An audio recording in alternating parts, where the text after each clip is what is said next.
Hi guys, I apologize for my voice today. I am a little bit under the weather. I may be editing out some coughs, so if this video seems a little jumpy, I apologize. But today I wanted to go forward with what we were kind of talking about last time. If you didn't see my last video, we talked about basic direction of lighting and where the shadows go when the light's coming from different directions. We mainly talked about from the corners. We didn't really talk about from right on or from behind. We only did that with some little doodles and a page of the alphabet. So today we're actually taking that and applying it to a coloring page. Yay! So I'm going to be coloring this little acorn down here. Depending on time, I may color something else as well, but I actually have school today, so I have to get there too. So I'm going to be using a few different colors. When you're shading and trying to create shadows, you want to use at minimum 2 colors, and if you are going the 2 color route, you want them to be very contrasted. So I'm going to be using 4, mostly because I want the top of the acorn to have a little bit of a different hue than this part of the acorn. So some of the shadow colors will be the same, but then the midtones will be a little different. So I'm going to be using 4 overall on this acorn, which is not a lot for me. I usually use a ton of colors on an object like this, but I'm trying to keep it simple. If you were going to go the 2 color route, if you were going to color this part of the acorn maybe with just 2 colors, you don't want them both to be kind of a middle brown or both kind of a dark brown or both kind of a light brown. You want a light brown and a dark brown. You want them to have that contrast. So these are the colors that I'm going to be using. This is walnut brown. These are the Polychromos. I've just started working on this page in Polychromos, so that's why I'm using those. I'm actually more of a Prisma person, but I'm trying to get used to these. And then this is raw umber. Those are pretty different. I would say if you're going to go the 2 color route, that's a big enough difference, I think. I'm going to use this dark Naples ochre. This is just kind of going to change some of my hue a little bit. If I want to warm it up or yellow it up, I can kind of mix a little bit and see what that does. And then I also am using burnt ochre.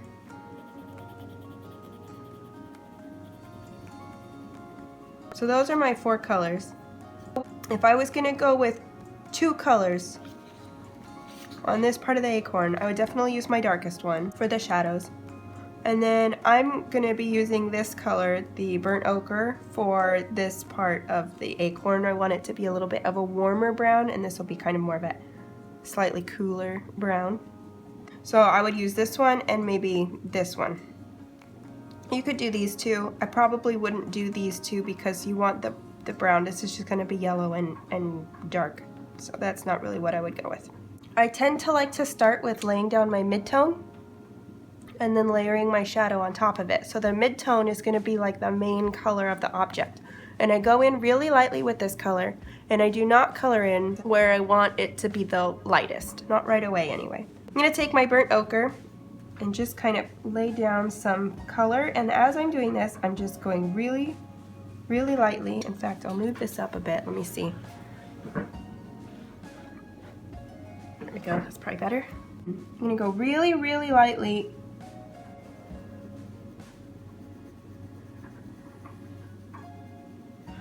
I should have mentioned, I'm coming up with my light from the direction here, this way. Just like in my other videos, I said this is the way I naturally want to go. So this side of the acorn, the left and the bottom, is going to be darker. And this side of the acorn up here is going to be lighter. So I'm not really coloring anything in right here just yet. Not even my midtone, really lightly or anything. I'm just kind of going in the middle, where that midtone will be, and also where my shadows will be. So as I'm doing this, I'm really only thinking about where the light's hitting and just kind of filling in everything else really, really lightly.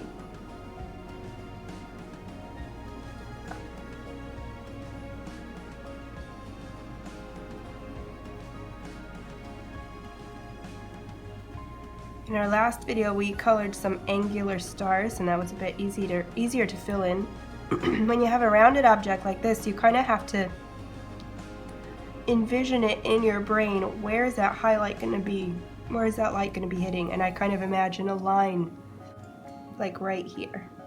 That's kind of where my highlight is. So I'm kind of going to just color up to that point. I'll get my eraser and erase that. I did that with a regular pencil so I could erase it.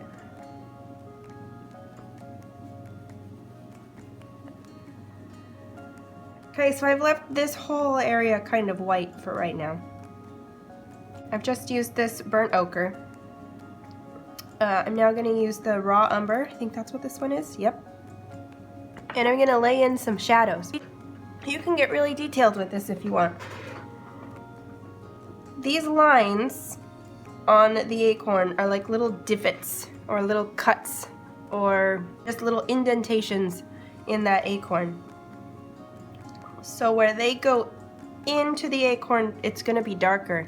So I'm going to place a shadow on top of these lines. So I'm going in with my bit darker color, and it doesn't have to look amazing right now. But I'm just going on top of those lines.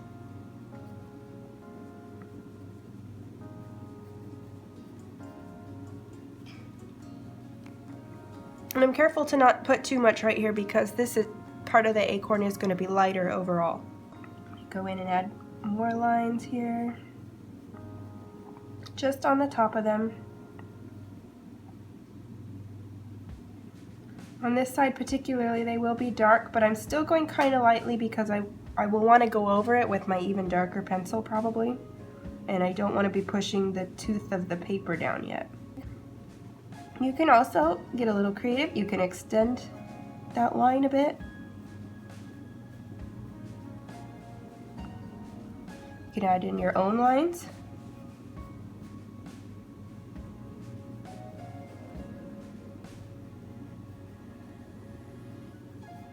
Okay. As the light's coming this way, this piece of the acorn here, this kind of top part, is sitting on top of this rounded acorn part, right? So these little nubbies are going to cast a shadow on that acorn if your light's coming this way. So we're gonna go on the bottom side of these little nubbies because our shadows are either gonna be on the left or the bottom. So I'm thinking left bottom as I'm putting in shadow for each one of these little nubbins.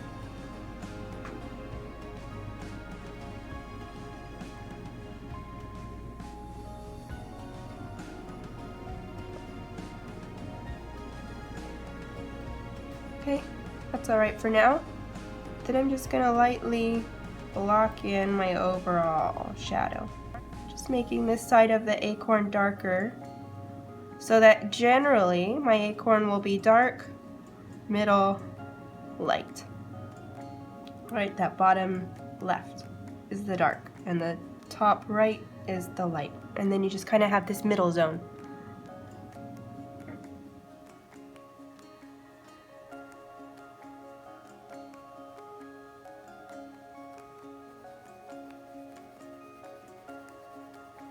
And just kind of blend it. So you're going really, really lightly and working in lots of layers. I'm pulling my midtone out again. And here I might use my midtone to draw those shadows instead of my, I mean these are both sort of midtone colors, but this one's a bit lighter, so I'll use that one to put in these shadows here. I'm going to erase the pencil line I made.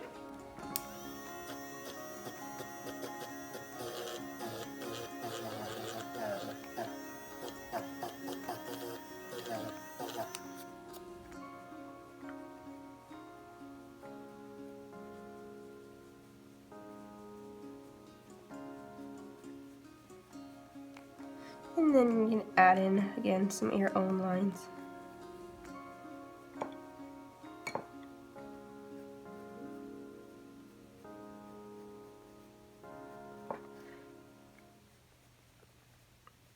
We're only going on the top of those black lines because the bottom of those black lines are actually going to be a bit lighter.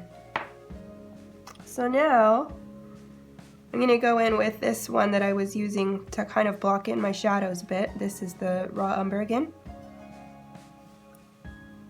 And I'm just going to darken some of these areas a bit more.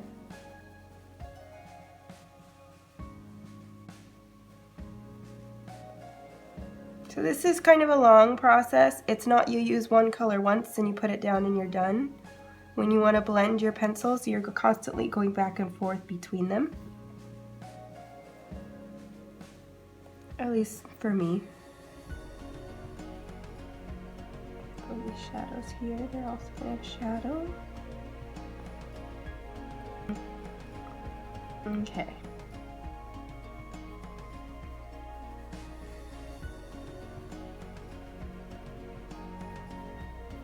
Now I'm going in even a bit darker. I kind of block in my colors first and then I kind of see how they're blending and say, oh, okay, this is looking okay. Because I'm actually not a person who picks my colors out like ahead of time, and I mean, this is as much swatching as I did. These are my only browns from this set, so I pulled them out and that's it. But I'm not a person who keeps a bunch of color combos handy. My swatches are as simple as this. I don't do any kind of like shading or values with them. I just want to know the color. So I kind of just blend it on the paper, see how it looks, and then I go darker and darker with the colors that I end up liking.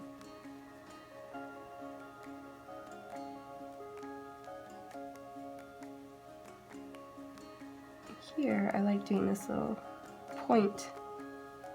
This goes on the bottom and on the left.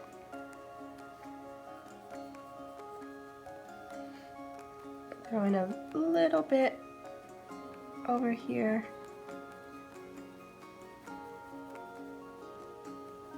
Go back in with some mid-tone.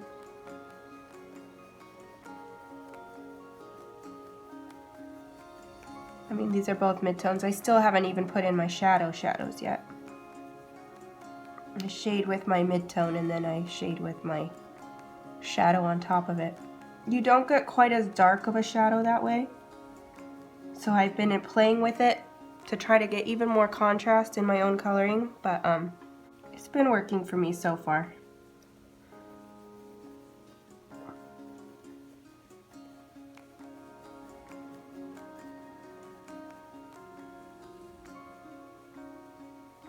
Now this is the part really, you're not actually, unless your object is super shiny, you're not really going to have white on your page, but you will probably have a really light version of your color. Like if you look at this pumpkin up here, I've got some really dark reddish oranges, and I'm not even done with this pumpkin. I'm probably going to go in with some more shadow, but the light part of the pumpkin is almost white. I mean, there's just like a yellow color there, really lightly layered on top of just the white of the page. So I do leave a lot of white at first when I go in with the midtones, and then once I've kind of got those midtones in like I do here, I'm going to go over those white areas really, really lightly. Because you honestly won't have white unless the light is right there on it, or it's a really shiny object like metal. Like I might have white on this key. I don't know if you can see. I would probably leave white on this key. You would have something really close to white on some of these gems where it's shiny. You would definitely have a white reflection on your bottle here, but we're just keeping it simple. And the acorn is not super shiny, so we're not going to leave any white. But we're going to make it almost white. I'm coloring on top of this with no pressure at all. Now I have my walnut brown, and all I'm doing with this is going over those shadows that I put in before.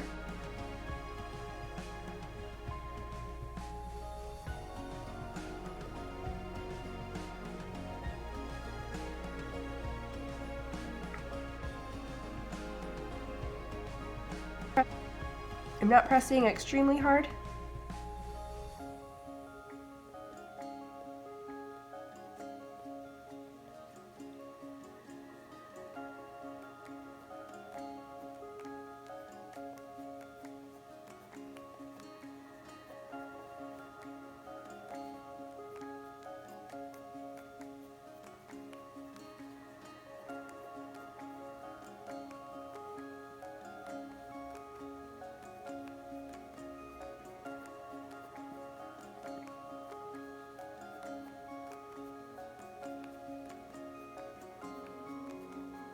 And then what I'm doing with this shadow is I'm not going to, I know that we do shadows top and left, but I'm not going to make the very darkest part of my acorn right here along the edge. You want to leave a bit of a rim where you don't have your darkest shadow, and that just helps it look rounded. So I'm doing it here where it's kind of, I've colored this so this background is sort of nebulous. It's not really laying on anything. So there's a little light maybe that comes from behind it that's just lighting that rim. It helps it look round. Here along this gem though, I am going to be coloring this dark right up to that edge. So I'm just going to go ahead and lay that dark color down right there.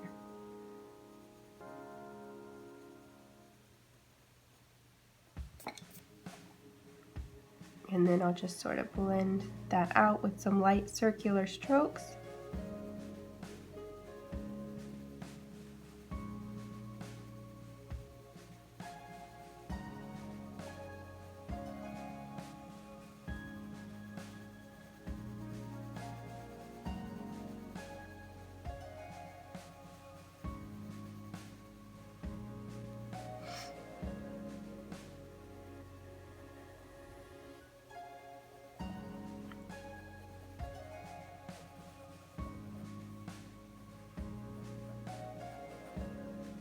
I'm going to add some more lines on this side with a lighter color. This is the raw umber again.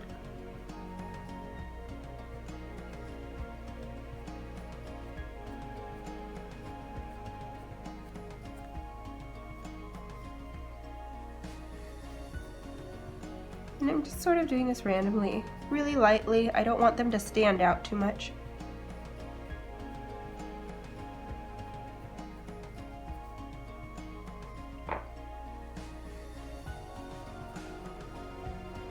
And this is the walnut brown again.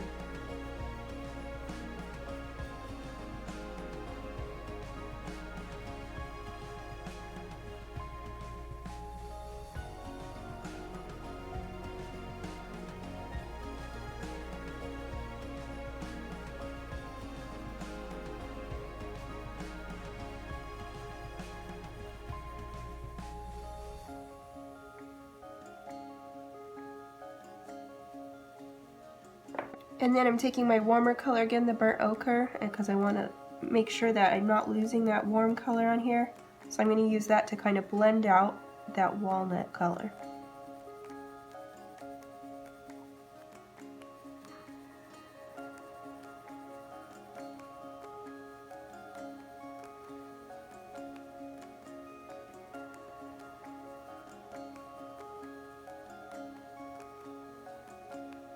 Now, kind of like we left a little spot lighter here to help look it round, to help it look round. Sorry guys, I'm so tired. I'm gonna go in on this edge and actually put a slightly dark edge, not slightly dark, I'm gonna use my midtone. And that will also help it to look a bit round. Because the light, I imagine, remember I drew that line, the light is really hitting right about here. So this side of it can be slightly darker. I'm just really lightly going in along that edge.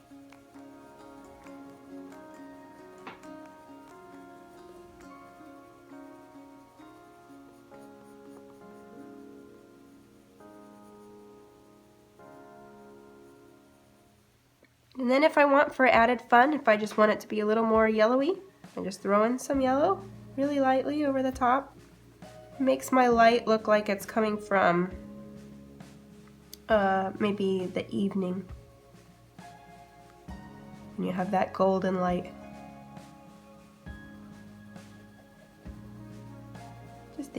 I think it gives it sort of more of a fall look, but it's totally unnecessary. If you're just focused on getting the midtones, the shadows, and the highlights at this point, that is fine. Okay, up here I want this to be less of this warmer color, so I'm not going to use that one here. Now there's two ways to approach this. You can think about this as a whole, Or you can think about it as little individual pieces. So I kind of approach it both ways. First, I'm going to approach it as a whole, and then I'm going to attack it as tiny pieces. So I'm going to do the same thing I did here. I'm going to take my mid-tone, in this case is the raw umber again, and I'm really lightly in circles, just dropping that on, all the way over to where my shadow will be, leaving the highlight. I'm going to go ahead and do this edge now, a little bit. Okay, so I've left kind of a triangle here.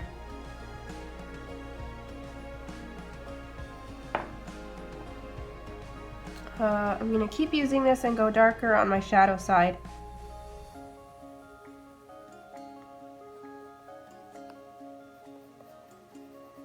You can leave a little rim here if you want.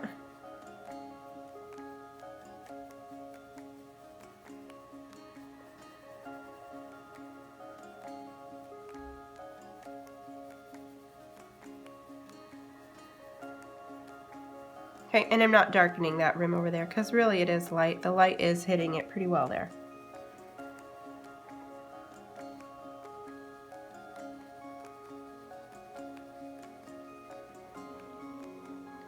And just really lightly throw some color on there. I'm holding my pencil further back. It helps me color it more lightly. Okay, now I have my dark color again. You go in with the shadow, leave that rim. You can actually see the rim a bit better now.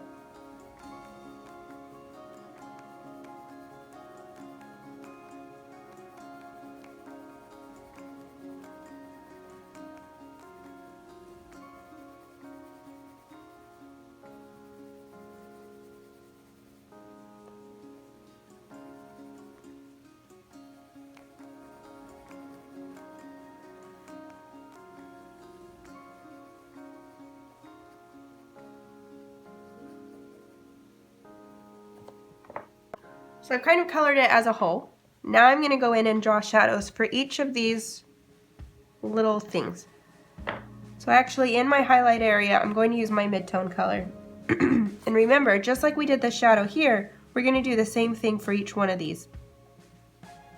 So we're going to go on the underneath side, the light's hitting here, so the shadow's going to be underneath of them, on the left and the bottom. This is like how we did the letters. We're just creating drop shadows for each of these little pieces here.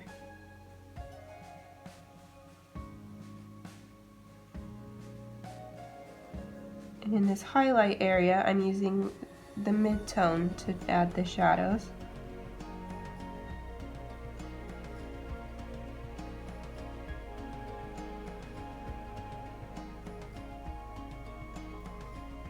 And I'm actually pushing quite hard with this. Not super hard, but I'm not going as lightly as I was before. Okay, and I'll switch to my shadow color. And as I move into the shadow, I'll start adding that here.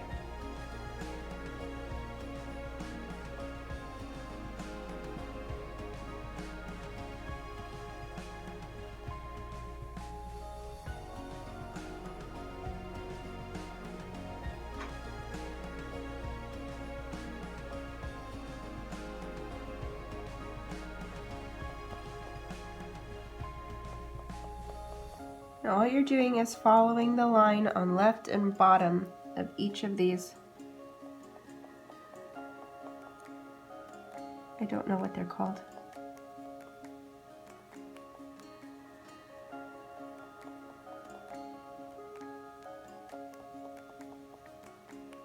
I'll just make it really dark along this edge here. There's no light reaching that.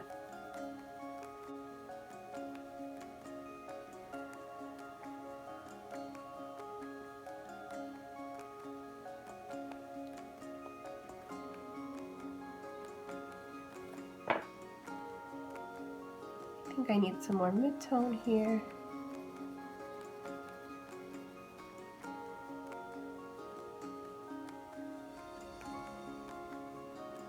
And a part of it is just taking a moment and looking back and saying, oh, that doesn't, my highlight looked like it came too far over, so I'll just throw in some midtone.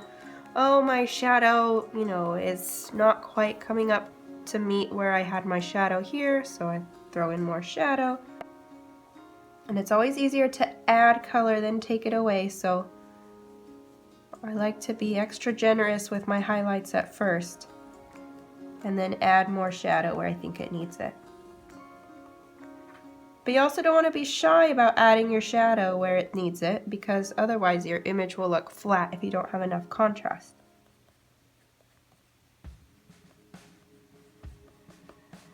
Okay, let's just color this little thing up here. Again, left and bottom side. In this case, because it's so tiny, I am just going in really dark with that shadow and almost just doing it in a line. Take my midtone and fill in that rim here, and then just very lightly fill in the highlight. I'm going to take this yellow color, the dark Naples ochre, that I threw on here for that kind of autumn light look. I'm just going to throw it on top of here as well, just so that the lighting matches.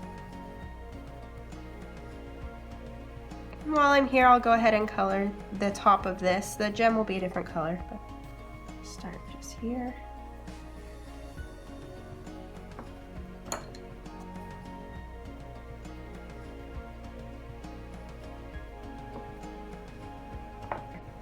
I'm also going to bring a shadow up from the bottom of this, just because the light might not be hitting it because of the way this rounds. If the shadow's moving this way, you'll also see a shadow here. That's kind of complicated. Don't worry about that if that is confusing. Okay, midtone, left and bottom.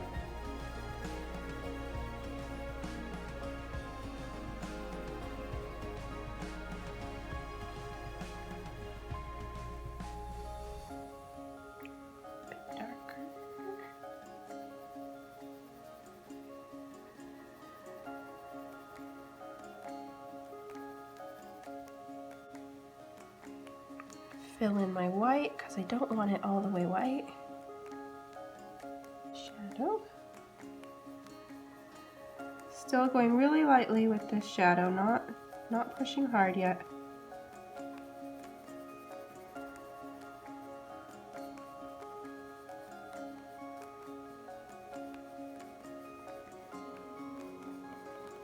Here I'm going to be leaving a rim.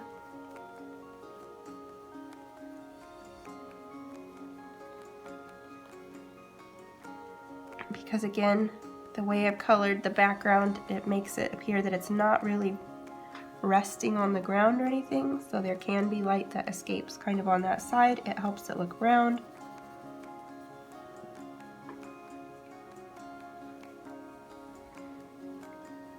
Or midtone.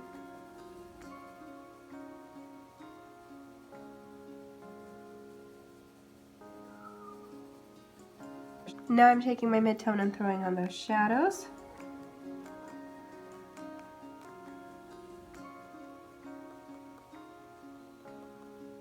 You're going to be quite dark and thin with these because they're right on top of each other. As objects, if I look at this piece of paper, if I rest the piece of paper right on here, if I rest it flush, you don't get a shadow. But if I lift it up a little bit, you get kind of quite a hard shadow, quite a hard line. And as I bring it up, that shadow the line gets fuzzier and the shadow gets fainter. So if you're coloring something that's right on top of each other, like these little things are layered kind of right on top of each other, you do get that thin, hard shadow. So here you want a thin, hard shadow, but in cases where you have rounded, you really want to blend those shadows. They're blending into each other. These ones are not. These ones here that we're doing are not. These ones here will blend into each other. So we're doing hard lines of shadow because they're layered right on top of each other.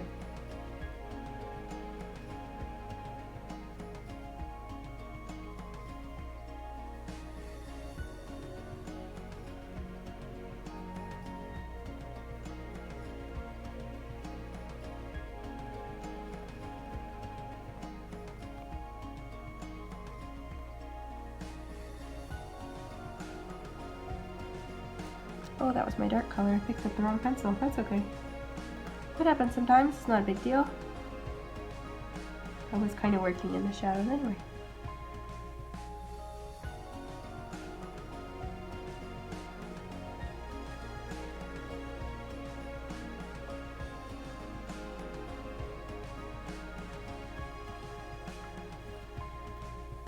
Of a darker rim just on this side.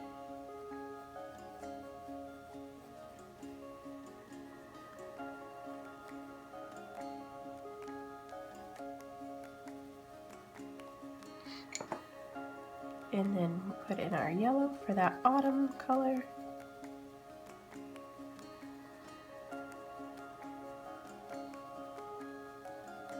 When I do this, I really am only putting it in, I'm not putting it in this dark shadow area, just really where the light's hitting it, because the light is, imagining the light to be kind of a warm yellow light. So I don't need to put it in the shadow. The shadow is where the light's not reaching. And there you go. You could take it one step further. We added these drop shadows to this, but you could round each one if you want. So if you were going to do that, I would take the mid-tone, and on each, now actually on each individual piece, you're going to kind of go around the left and the bottom, but not right against the edge. And these ones you won't want them to be quite as harsh as the drop shadow you created. You want to be a little lighter with these. And I'm just going along the left and bottom on top of it now, instead of where we drew them kind of underneath. I hope that makes sense.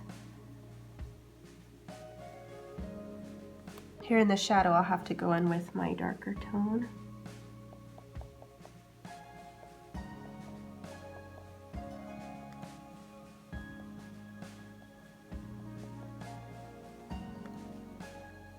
This image, by the way, is from Hanna Karlzon's Seasons.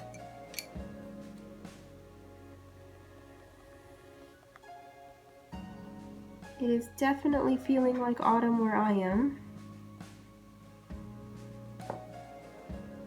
Not so sure about other places in the country, but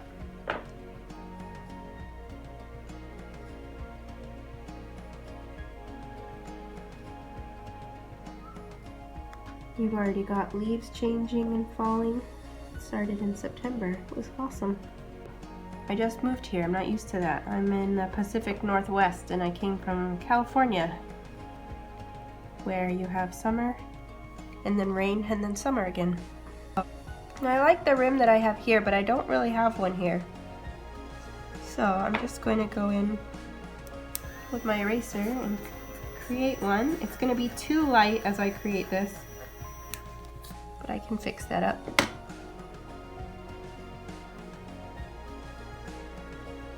That's a bit better.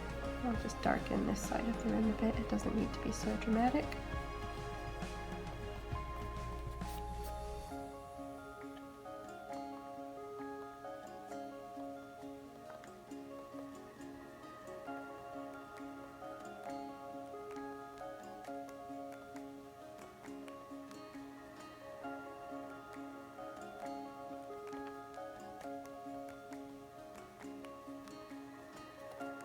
I'll just do these little dots. I'm going to fill them in very lightly with my yellow color. When you have something really tiny, you can't use a lot of colors on it, and so you really only want to use your lightest color and your darkest color. So I want that yellow light on them, so I'm using the yellow. And I'll go in with my dark, and I'm just going to go on the bottom and left of each of these.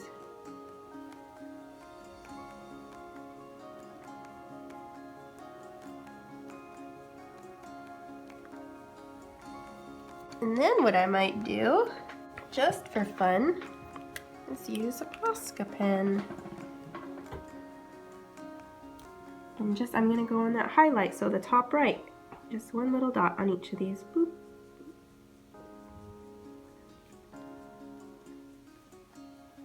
Posca is a bit more transparent than a gel pen, which is nice because sometimes you don't want it to be bright white, but if you do, sometimes you just have to go over the dot 1 or 2 more times.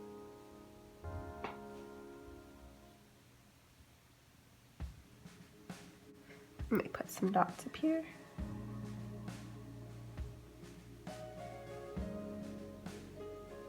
Just in that highlight area is really the only place where I'm going to add some dots.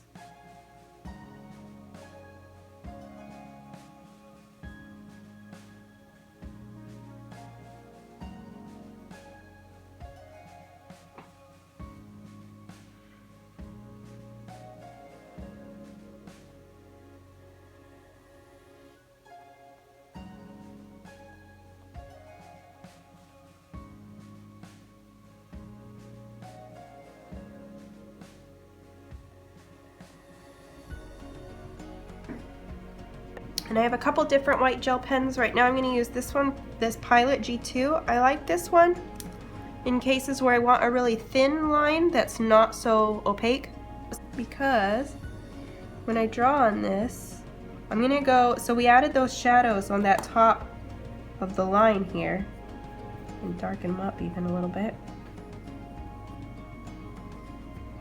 I'm going to throw in more shadow under this here.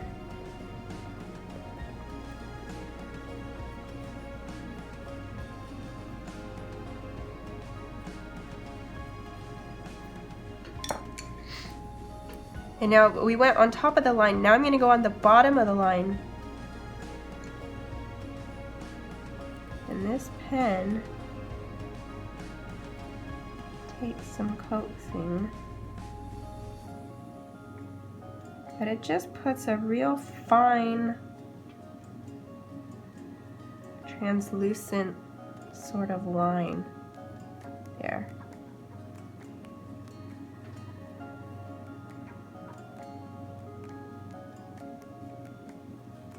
You can see it better there in the shadow where it kind of created a... I don't finish my sentences when I color, I'm sorry. Go. And that might be too light, so I'm just going to tap it. And then I'll go on the lines I created. I just added in myself, I drew in those dark lines, so I'm just going to go underneath those dark lines. If you tried to do this with the Uniball that lots of people like to do dots, it would be way too opaque, way too thick. It would not turn out right. So I like this one for this type of thing, just going in and adding in those highlights. Really small, almost imperceptible highlights.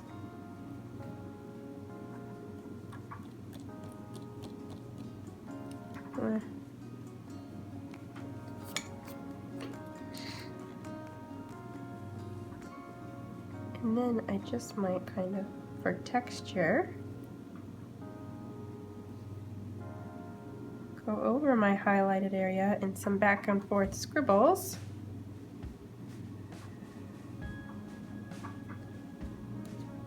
And there you go.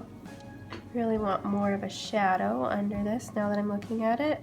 But I feel like it's becoming too monochrome, so I'm actually going to pull out a different color, completely different. I'm going to pull out, since I colored this with yellow, I'm going to use the opposite for shadow. I'm going to pull out a purple. And this is a purple I've been using on the background, so it should tie together all right. Now I'm not going darker than I did with that shadow color, but because it's a different color and it's the opposite of the light that we used, it really looks nice. Maybe I'll just throw a little purple in down here. This is what I'm talking about when I use a lot of colors. And some purple here. And some purple here. Okay, I will cut myself off before I get more complicated. So hopefully that's helpful, gets you started on shading some basic rounded objects, and we'll see you next time.